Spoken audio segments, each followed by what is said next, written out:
तो फिर कैसे हो सब लोग? आई होप आपने पहला लेक्चर देख लिया होगा। नहीं देखा तो पहले उस लेक्चर को देख लीजिए, क्योंकि उस लेक्चर के अंदर हम लोगों ने केमिकल रिएक्शन के डेफिनेशन को समझा था और बहुत ही प्रैक्टिकल मेथड के साथ समझा था। तो पहले उसे देख लीजिएगा। चलिए फिर स्टार्ट करते हैं सेकंड लेक्चर को। यहां देखो, मेरे पास एक बीकर में नॉर्मल वाटर है, टैप वाटर है ये। अब मैं इसके अंदर मिक्स करता हूं पोटेशियम परमैंगनेट के कुछ क्रिस्टल्स। तो ये मैंने मिक्स कर दिए। चलिए अब इसे मिलाते हैं। आप कलर चेंज को नोटिस करना।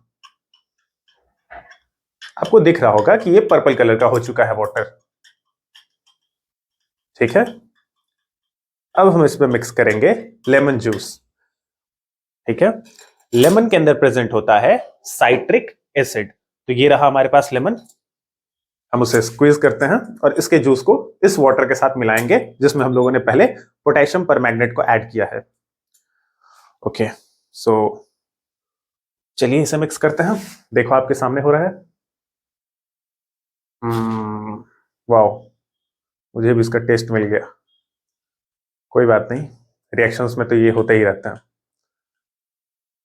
तो ये लेमन जूस चला गया पोटेशियम परमैंगनेट वाले सॉल्यूशन के अंदर, और शायद अभी से ही आप कलर चेंज को नोटिस कर पा रहे होंगे। धीरे धीरे इस सॉल्यूशन का कलर चेंज होना स्टार्ट हो चुका है। तो आप इस सॉल्यूशन को देखते रहिए, it will take some time. हम इसे मिक्स कर देते हैं एक बार।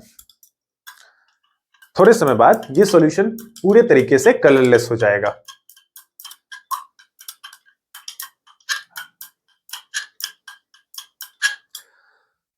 इसे मैं ऐसे ही रखता हूं, आप इसके कलर चेंज को नोटिस करते रहना। तब तक हम अपने टॉपिक को डिस्कस कर लेते हैं।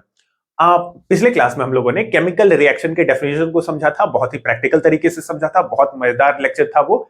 आज के क्लास में हम जो टॉपिक डिस्कस करने वाले हैं वो है characteristics of chemical reaction. But उससे पहले मैं एक इंपॉर्टेंट बात आपको याद करवा दूं।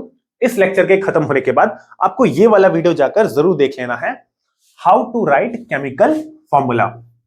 क्योंकि अगर आप केमिकल फॉर्मूला लिखने में अगर आपको दिक्कत होगी तो फिर आपको सेकंड चैप्टर, थर्ड चैप्टर, पूरी ओवरऑल केमिस्ट्री में ही आपको दिक्कत आएगी। आप केमिकल इक्वेशंस नहीं लिख पाओगे, केमिकल रिएक्शंस नहीं लिख पाओगे। तो इसलिए आपको केमिकल फॉर्मूला आना चाहिए। केमिकल फॉर्मूला का क्या मतलब है? जैसे कि मैं आपसे पूछूं एल्युमिनियम फॉस्फेट का क्या फॉर्मूला होगा, एल्युमिनियम क्लोराइड क्या होगा, मैग्नीशियम सल्फेट का फॉर्मूला क्या होगा। अगर आपको ये आती है तो बहुत अच्छी बात है, अगर नहीं आता है तो आप इस लेक्चर को जाकर जरूर देख लेना। इसका लिंक मैं इस वीडियो के डिस्क्रिप्शन में दे दूंगा, या फिर इस चैप्टर के प्लेलिस्ट में भी आपको इसका लिंक मिल जाएगा। ठीक है, तो ये आपका टास्क है, आप इसे जरूर देख लेना। अब हम डिस्कस करते हैं कैरेक्टरिस्टिक्स ऑफ केमिकल रिएक्शन। थोड़ा सा इसका डिटेल समझते हैं कि इस टॉपिक का नीड क्यों है हमें। क्योंकि लास्ट क्लास में हम लोगों ने केमिकल रिएक्शन तो समझ लिया। केमिकल रिएक्शन क्या होता है? केमिकल रिएक्शन सिंपली एक प्रोसेस होता है जिसमें रिएक्टेंट्स कन्वर्ट होते हैं प्रोडक्ट्स के अंदर। ठीक है, तो अब हमें कैरेक्टरिस्टिक्स जानने की क्या जरूरत है? क्या हम इसे इग्नोर नहीं कर सकते? नहीं, बिल्कुल नहीं कर सकते। इसलिए नहीं कर सकते, इसे एग्जांपल से समझते हैं। सपोज कि मैं आपसे ये कहूं कि आज बारिश हुई है, बट अगर आपको इस बात पे डाउट है कि सचमुच बारिश हुई है या फिर नहीं हुई है, तो आप इसे कंफर्म कैसे करोगे? आप बाहर जाकर चेक करोगे। रोड पर अगर आपको पानी मिल जाए, आसपास का सॉइल अगर आपको भींगा हुआ दिखे, आसपास के पेड़ पौधों को आप देख सकते हो कि उनके कलर अब ब्राइट आपको दिख रहे होंगे, तो इस तरीके से आपने कंफर्म कर लिया कि हाँ सर की बात सही है, आसपास बारिश हुई है। तो अगर हमें ये कंफर्म करना है कि कहीं पर केमिकल रिएक्शन हुआ है, इसे कंफर्म करने के लिए हमें इन कैरेक्टरिस्टिक्स को जानना होता है। नहीं तो ऐसे भी हो सकता है कि पानी में मैं सिंपली कलर मिक्स कर दूं और कह दूं कि ये केमिकल रिएक्शन है।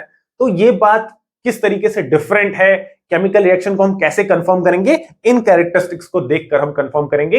हाँ, इनमें से 1, 2, 3 हो सकते हैं। कई किसी रिएक्शन में आपको 2-3 कैरेक्टरिस्टिक्स दिख जाए, कुछ रिएक्शंस के अंदर आपको केवल एक ही कैरेक्टर देखने को मिले, बट ये कैरेक्टरिस्टिक्स कहीं ना कहीं आपको देखने को जरूर मिलेंगे और इनसे हम कंफर्म कर पाएंगे कि हाँ वहां पर केमिकल रिएक्शन हुआ है या फिर नहीं। तो ये बात हो गई कि क्यों हमें इस टॉपिक को पढ़ना होता है, कि कैरेक्टरिस्टिक्स ऑफ केमिकल रिएक्शन। नहीं तो फिर वही बात हो जाएगा ना कि जंगल में मोर नाचा किसने देखा। तो इसलिए हमें कैरेक्टरिस्टिक्स को पढ़ना पड़ता है। तो इस कैरेक्टरिस्टिक्स के अंदर अगर आप नोट्स को फॉलो कर रहे होगे तो आप ध्यान रखना कि हर टॉपिक के बाद 5 कैरेक्टरिस्टिक्स हम यहाँ पर डील कर रहे हैं। जरूरी नहीं है कि केवल यही 5 कैरेक्टरिस्टिक है, इसके ज्यादा भी कैरेक्टर हो सकते हैं केमिकल रिएक्शन के। 1-2 एग्जांपल मैं आपको देता हूं। लास्ट क्लास में हम लोगों ने देखा था मैग्नीशियम रिबन का बर्निंग, और मैग्नीशियम रिबन के बर्निंग में आप देखे होंगे कि लाइट भी रिलीज हो रहा है। कुछ केमिकल रिएक्शंस में लाइट रिलीज हो सकता है, कुछ केमिकल रिएक्शंस में इवन साउंड भी रिलीज होता है। बट हमारा मेन फोकस रहेगा इन 5 कैरेक्टरिस्टिक्स को पढ़ना, क्योंकि हमारे एग्जाम में क्वेश्चंस यहीं से बनते हैं। ठीक है, तो हम इन 5 कैरेक्टरिस्टिक्स को पढ़ेंगे। आप इसके कलर चेंज को भी नोटिस कर पा रहे होगे कि ये अब धीरे धीरे कलरलेस हो रहा है। कुछ समय बाद ये बिल्कुल भी कलरलेस हो जाएगा।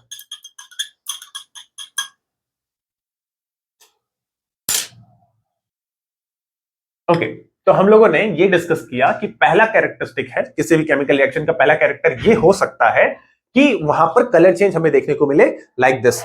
पहले आपने देखा कि ये पर्पल कलर का सॉल्यूशन था, अब ये धीरे धीरे कलरलेस होता जा रहा है। तो यहां पर एक केमिकल रिएक्शन हुआ और इस केमिकल रिएक्शन के अंदर हमें कलर का चेंज देखने को मिला।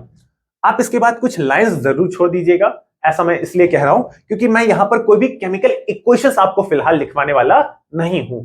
इसलिए नहीं लिखवाऊंगा कि अगर मैं आपको यहां पर केमिकल इक्वेशन दे दूं तो आपको बहुत ज्यादा कंफ्यूजन होगा कि ये केमिकल इक्वेशन हम कैसे लिखते हैं, क्योंकि अभी तक मैंने आपको केमिकल इक्वेशन लिखना नहीं सिखाया। तो नेक्स्ट लेक्चर में मैं आपको केमिकल इक्वेशन लिखना सिखाऊंगा। केमिकल इक्वेशन के बारे में हम जानेंगे कि केमिकल इक्वेशन क्या होता है, और उसके उसी लेक्चर के अंदर हम बैलेंसिंग सीख लेंगे। इसके बाद वाला जो नेक्स्ट लेक्चर होगा यानी कि फोर्थ लेक्चर, उसमें हम टाइप्स ऑफ केमिकल रिएक्शन जब पढ़ेंगे तो टाइप्स पढ़ने के बाद आप खुद इतने समझदार हो जाओगे कि आप इन गैप्स को खुद ही फिल कर लोगे। आप यहां पर लिख पाओगे कि कौन सा रिएक्शन में आपको कलर चेंज देखने को मिला है, किसमें आपको गैस इवॉल्व होता हुआ दिख रहा है, ये सब आप खुद से फिल कर पाइएगा। उस समय तक आप इतने समझदार हो जाओगे। तो आई होप आपने ये नोटिस कर लिया कि पहला जो केमिकल रिएक्शन है जहां पर हमें कलर चेंज देखने को मिल रहा है, उसे आपने अच्छे से ऑब्जर्व कर लिया। ये पूरा सॉल्यूशन कलरलेस हो जाएगा कुछ समय बाद। ठीक है, हम बढ़ते हैं अपने नेक्स्ट कैरेक्टर पर। तो चलिए अब पढ़ते हैं सेकंड कैरेक्टर को, और सेकंड कैरेक्टर है हमारे पास केमिकल इक्वेशंस का evolution of gas. Evolution of gas का ये मतलब हुआ कि केमिकल रिएक्शन जब भी होते हैं तो वहां पर हो सकता है कि गैस भी रिलीज हो। इवोल्यूशन का मतलब रिलीज हो सकता है। तो ऐसा जरूरी तो नहीं कि हर केमिकल रिएक्शन में गैस रिलीज होगा ही, बट ये वन ऑफ द कैरेक्टर है कि कहीं कहीं पर हमें केमिकल रिएक्शंस के अंदर गैस इवॉल्व होता हुआ दिखे। इस केमिकल इक्वेशन के लिए, इस कैरेक्टर के लिए मैं आपको एक ऐसा केमिकल इक्वेशन बताने वाला हूं जो कि आपको हर चैप्टर में हेल्प करेगा। फर्स्ट, सेकंड, थर्ड, हर चैप्टर में ये रिएक्शन है। तो इस रिएक्शन को आप याद कर लीजिए अभी से ही, क्योंकि ये हर चैप्टर में रिपीट होता होगा, तो आपको बार बार ये रिएक्शन देखने को मिलेगा। ये रिएक्शन क्या है? ये रिएक्शन है एसिड का विथ मेटल। मैं आपको जनरल केमिकल रिएक्शन बता रहा हूं। यहां पर हम कोई स्पेसिफिक मेटल और स्पेसिफिक एसिड लेकर नहीं पढ़ेंगे। ये एक जनरल केमिकल रिएक्शन है जो कि हर चैप्टर में आपको देखने को मिलेगा। एसिड और मेटल जब रिएक्ट करते हैं तो दो चीजें फॉर्म करते हैं। दो चीजें क्या है? पहला तो एक सॉल्ट फॉर्म होगा। अब ये सॉल्ट क्या है नहीं है ये सारी चीजें अभी आप छोड़ दो, सेकंड चैप्टर में आपको डिटेल में समझने को मिलेगा। और एक गैस भी रिलीज होता है और उस गैस का नाम है हाइड्रोजन गैस। तो ये केमिकल इक्वेशन को आप जनरल फॉर्म में याद कर लीजिए, क्योंकि ये हर चैप्टर में रिपीट होगा ही होगा। क्या बताया मैंने? एसिड जब रिएक्ट करता है मेटल के साथ तो फॉर्म करता है सॉल्ट। सॉल्ट एक तरीके का कंपाउंड है, हम पढ़ेंगे सेकंड चैप्टर में इसके बारे में डिटेल। और एक गैस भी रिलीज होता है और गैस का नाम है हाइड्रोजन गैस। एक और इंपॉर्टेंट बात भी आप यहां पर याद रख सकते हो कि ये जो रिएक्शन होता है, इस रिएक्शन के अंदर हीट रिलीज होता है। इस रिएक्शन में हीट भी रिलीज होता है। तो ये दो इंफॉर्मेशन आप याद रखिए, क्योंकि ये बार बार रिपीट होने वाला चीज है। चलिए, तो अब हम इस चीज को प्रैक्टिकली देखते हैं कि कैसे किसी भी केमिकल इक्वेशन के अंदर गैस इवॉल्व होता है। तो यहां मेरे पास अगर मैं आपको दिखाऊं तो ये देखो, इस टेस्ट ट्यूब के अंदर मैंने मैग्नीशियम मेटल, लास्ट क्लास में मैंने आपको दिखाया था, ये है मैग्नीशियम मेटल। तो मैग्नीशियम मेटल के मैंने बहुत ही छोटे छोटे स्ट्रिप्स करके, पीसेस करके इसके अंदर रख लिए हैं। और इस मेटल को अब मैं रिएक्ट करवाने वाला हूं इस एसिड के साथ। तो इस टेस्ट ट्यूब के अंदर मेरे पास एसिड है और यहां मेरे पास है मैग्नीशियम मेटल। तो ये वही रिएक्शन हो जाएगा, एसिड और मेटल का रिएक्शन। सॉल्ट बनेगा। सॉल्ट से हमें फिलहाल मतलब नहीं है, हम देखने वाले हैं इस गैस को, इवोल्यूशन ऑफ गैस। और यहां पर जो गैस इवॉल्व होगा वो होगा हाइड्रोजन गैस, और मैं उसे आपको कोशिश करूंगा कि आपको कंफर्म करके भी दिखाऊं। तो चलिए इस रिएक्शन को हम करते हैं, ध्यान से आप देखना। तो ये मैंने मेटल को होल्ड कर लिया और ये मेरे पास एसिड। आप कुछ भी इस तरीके से घर पर मत ट्राई कीजिएगा, क्योंकि मैं यहां पर सेफ्टी को फॉलो नहीं कर रहा हूं। अगर मैं सेफ्टी को फॉलो करूंगा तो ये वीडियो काफी लंबा चला जाएगा, इसलिए आप इस तरीके से आप घर पर ट्राई मत करना। चलो, तो इस रिएक्शन को हम करते हैं। मेटल के अंदर मैं एसिड को ऐड करता हूं।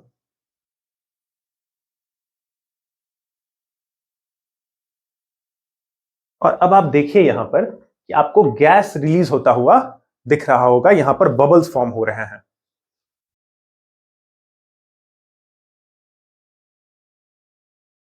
सो आई होप अब आपने देख लिया होगा कि किस तरीके से केमिकल रिएक्शन के अंदर गैस इवॉल्व होता है, यानी कि गैस रिलीज होता है। चलिए इस केमिकल रिएक्शन के अंदर ये जो गैस रिलीज हो रहा है विच इज हाइड्रोजन गैस, अब हम इसकी टेस्टिंग करते हैं।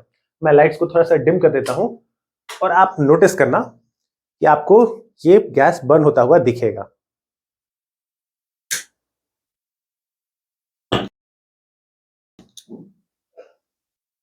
एक बार फिर से करते हैं। तो अभी जो आपने आवाज सुना उसे ही हम कहते हैं pop sound, POP, pop sound. और ये पॉप साउंड टेस्ट होता है हाइड्रोजन गैस को।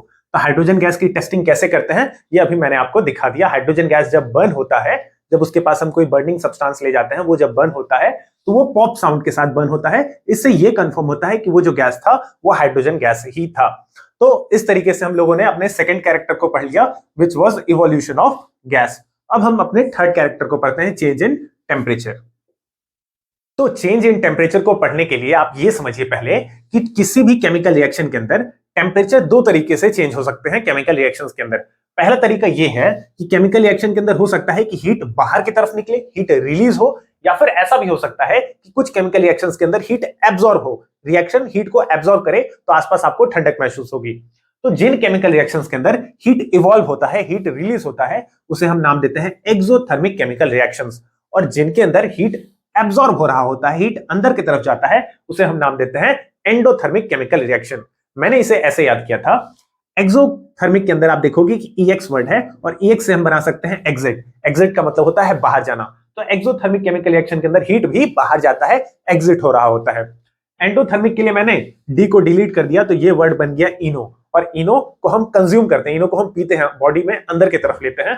तो एंडोथर्मिक केमिकल रिएक्शन के अंदर हीट भी अंदर की तरफ आता है। एक्सोथर्मिक में हीट बाहर, क्योंकि EX मतलब एग्जिट, हीट बाहर। एंडोथर्मिक मतलब इनो, और इनो को हम बॉडी के अंदर लेते हैं तो हीट इसमें अंदर की तरफ आता है। मैंने इसे ऐसे याद किया था। फिलहाल यहां पर मैं आपको एक्सोथर्मिक केमिकल रिएक्शन का एक प्रैक्टिकल एक्सपेरिमेंट आपको दिखाने वाला हूं।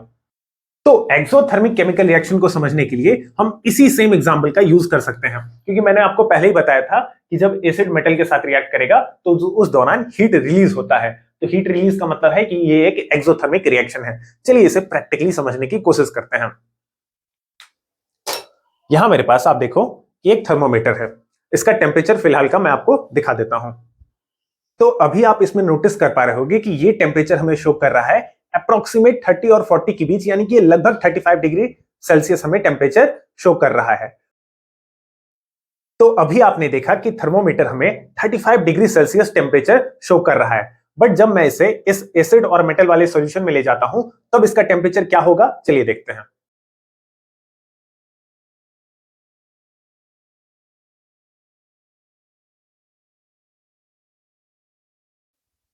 तो अब आप यहां पर नोटिस कर सकते हैं कि थर्मोमीटर हमें 45 डिग्री सेल्सियस से भी ज्यादा टेम्परेचर शो कर रहा है, जो कि ये इंडिकेट करता है कि इस केमिकल रिएक्शन के अंदर हीट रिलीज हुआ और ये एक एक्सोथर्मिक केमिकल रिएक्शन है। अब तक हम लोगों ने केमिकल रिएक्शन के तीन कैरेक्टर्स पढ़ लिए। पहला था चेंज इन कलर, सेकंड हम लोगों ने पढ़ा इवोल्यूशन ऑफ गैस यानी कि रिलीज ऑफ गैस, और तीसरा अब हम लोगों ने जाना चेंज इन टेम्परेचर को। अब आगे बढ़ते हैं। तो अगला कैरेक्टर है हमारे सामने बच्चों, फॉर्मेशन ऑफ प्रेसिपिटेट। तो पहले आप प्रेसिपिटेट का मतलब समझ लीजिए।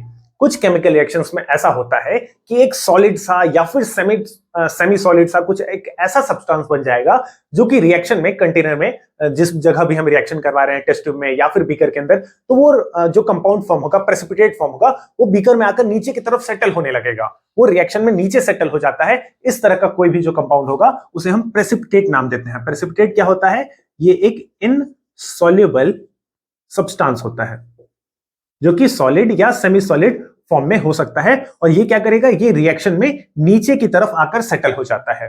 तो ये होता है प्रेसिपिटेट।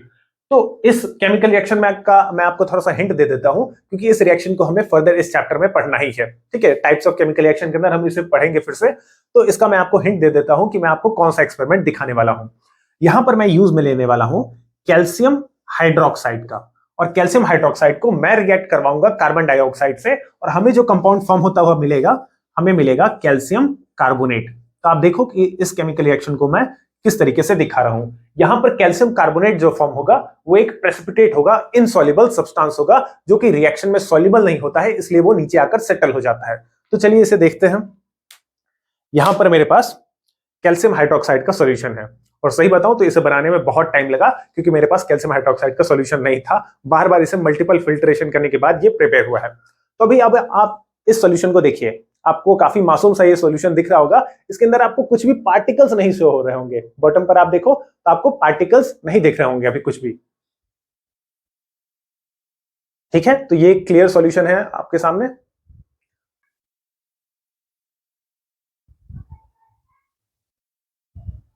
बट अब मैं क्या करूंगा कि इस सॉल्यूशन के अंदर मैं CO2 डालने वाला हूं।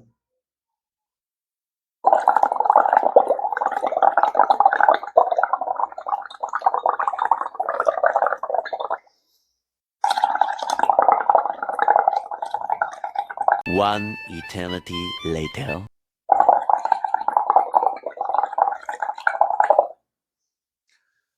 तो शायद अब आप देख पा रहे होगे बच्चों कि पहले जो सॉल्यूशन बिल्कुल क्लियर जैसा दिख रहा था, अब वो आपको क्लाउडी जैसा अपीयर हो रहा है। ऐसा इसलिए हो रहा है क्योंकि इस केमिकल रिएक्शन के अंदर अब कैल्शियम कार्बोनेट का फॉर्मेशन हो गया CO2 मिक्स होने के बाद। तो अब ये कैल्शियम कार्बोनेट थोड़े समय बाद नीचे सेटल हो जाएगा। तो फिर मैं आपको ये दोबारा से दिखा दूंगा, तो आप नीचे ऑब्जर्व करना, यहां पर आपको कैल्शियम कार्बोनेट के बहुत सारे पार्टिकल्स दिखेंगे, which is precipitate in this case. Calcium carbonate यहां पर आपको नीचे सेटल होता हुआ दिखेगा, जो कि यहां पर प्रेसिपिटेट है। बाद में मैं इस केमिकल रिएक्शन को, जब टाइप्स ऑफ केमिकल रिएक्शन हम पढ़ेंगे, तो वहां पर हम इसे और डिटेल्स में पढ़ेंगे।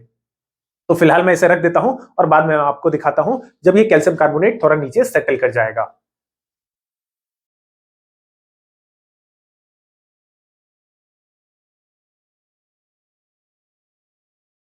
तो ठीक है, आगे बढ़ते हैं और सीख लेते हैं केमिकल रिएक्शन के लास्ट कैरेक्टर को, which is change in state. और ये समझना बहुत ही आसान है।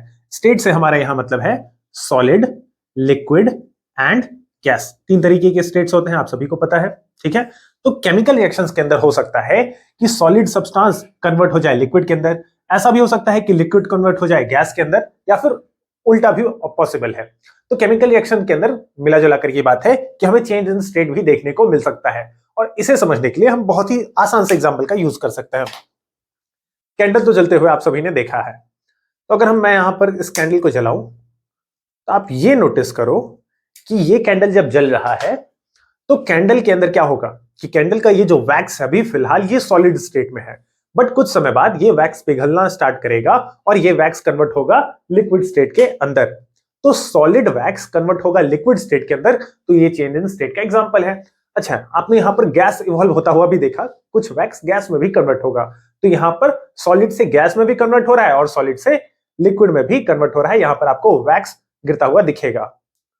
ओह, बहुत गर्म है। देखा आपने लापरवाही का नतीजा है। तो ये चेंज इन स्टेट का एग्जांपल था। तो इस लेक्चर में फिलहाल इतना ही। हम लोगों ने पांचों कैरेक्टर्स को देख लिए। ठीक है, केमिकल रिएक्शन के 5 कैरेक्टरिस्टिक्स डिस्कस किए।